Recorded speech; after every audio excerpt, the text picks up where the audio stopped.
देखिए प्रश्नावली 10.1 का क्वेश्चन नंबर 3 यही है कि 5 सेंटीमीटर त्रिज्या वाले एक वृत्त के बिंदु P पर स्पर्श रेखा PQ केंद्र O से जाने वाली रेखा से बिंदु Q पर इस प्रकार मिलती है कि OQ बराबर होता है 12 सेंटीमीटर दे रखा है। तो पहले हम एक काम करते हैं कि 5 सेंटीमीटर त्रिज्या वाले एक वृत्त, तो सबसे पहले 5 सेंटीमीटर त्रिज्या का एक वृत्त बना लेते हैं।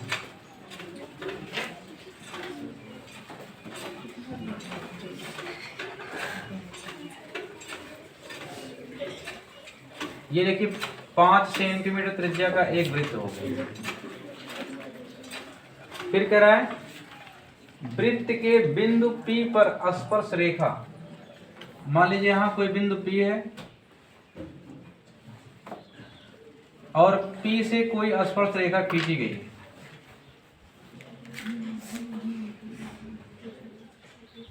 तो स्पर्श रेखा जानते हैं कि टच करता हुआ जाए बिल्कुल,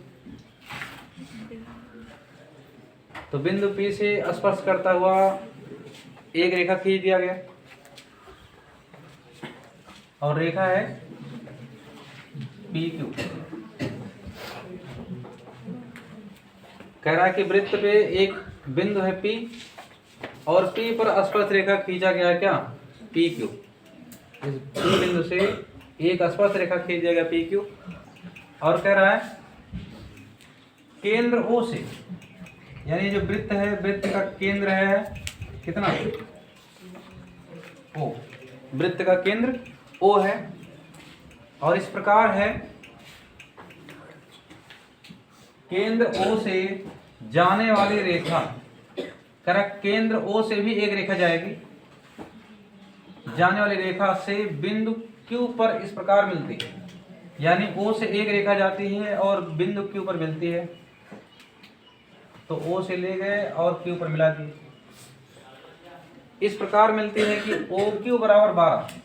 यहाँ देखिए O है, यहाँ Q है, OQ की लंबाई दे रखी कितनी 12। ये देखिए वृत्त का केंद्र है और यहाँ वृत्त की परिधि है। वृत्त के केंद्र से परिधि तक की दूरी त्रिज्या कहलाती है और त्रिज्या कितने की है 5 सेंटीमीटर की, तो त्रिज्या हो गई 5 सेंटीमीटर।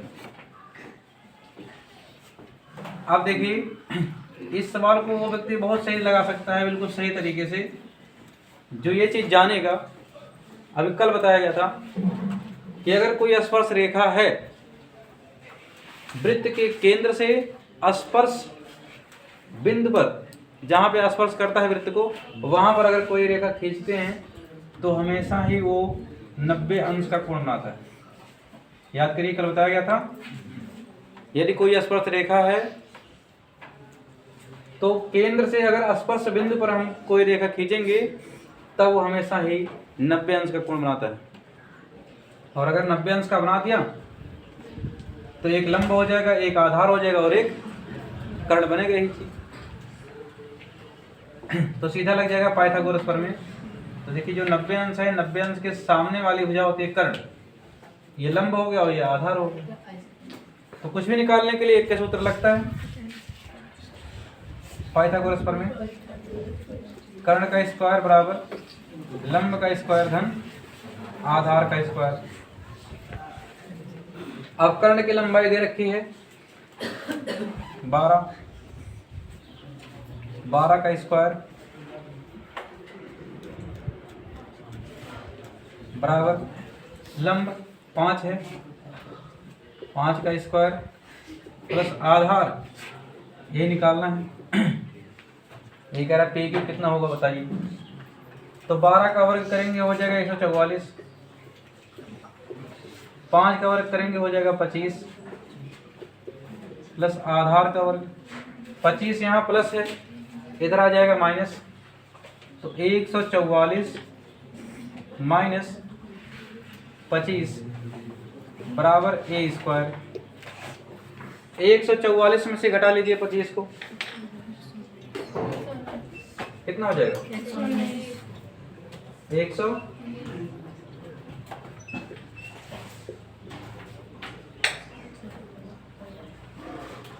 ए स्क्वायर, यहाँ स्क्वायर है, स्क्वायर का पक्षांतर इधर हो जाएगा, रूट बन जाएगा, तो रूट में 119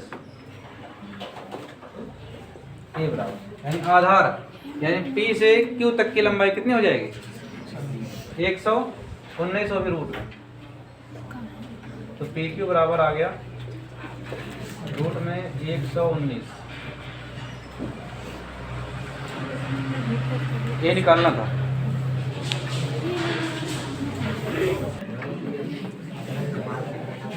देखिए क्वेश्चन नंबर ये चौथा है,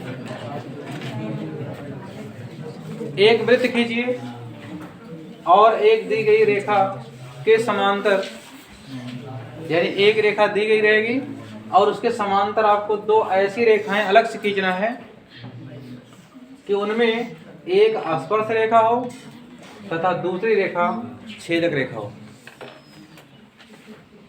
तो देखिए पहले हम लोग खींचेंगे एक वृत्त,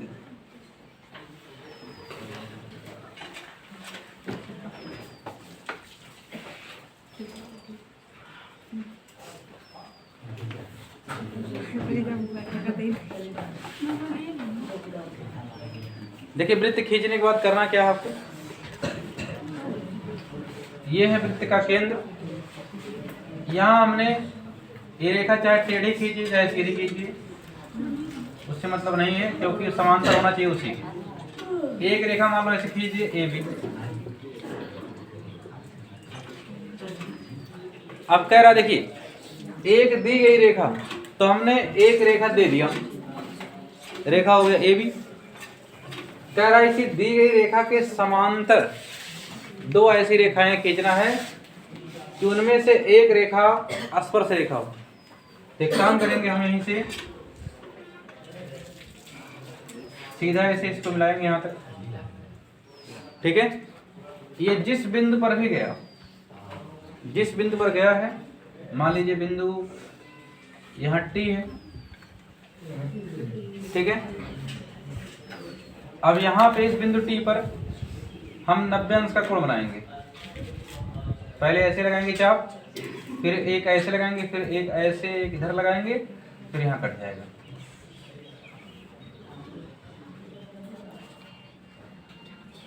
और ये रेखा बिल्कुल स्पर्श करता हुआ चला जाएगा।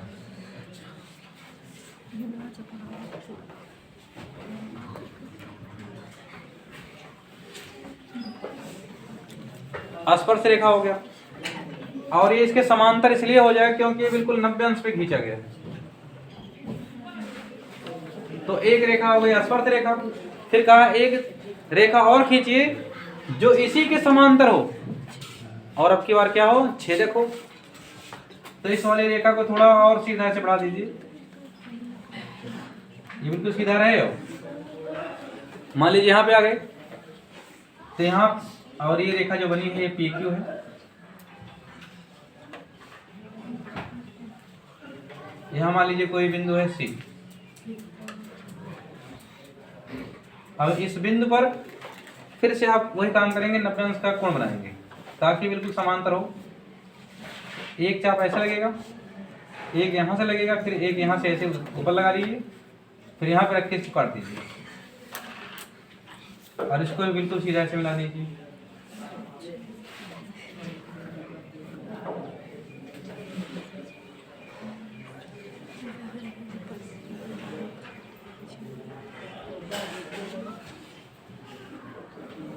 ये कहलाएगी छेदक रेखा,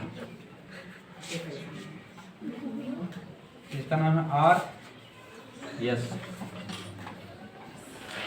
एक रेखा हमें दी गई थी, हमने इस बिंदु पर यहाँ टी ने वृत्त को केवल एक बिंदु पर स्पर्श किया है, केवल एक बिंदु पर काटा है, इसलिए इसे कहेंगे स्पर्श रेखा। और इस रेखा ने आर एस ने इस वृत्त को दो बिंदुओं पर काटा है, इसलिए इसे क्या कहेंगे, छेदक रेखा। तो एक रेखा के समांतर दो रेखाएं खींचे हैं, इनमें से एक रेखा समांतर रेखा है और दूसरी रेखा क्या है, छेदक रेखा। बस ये रचना करना था।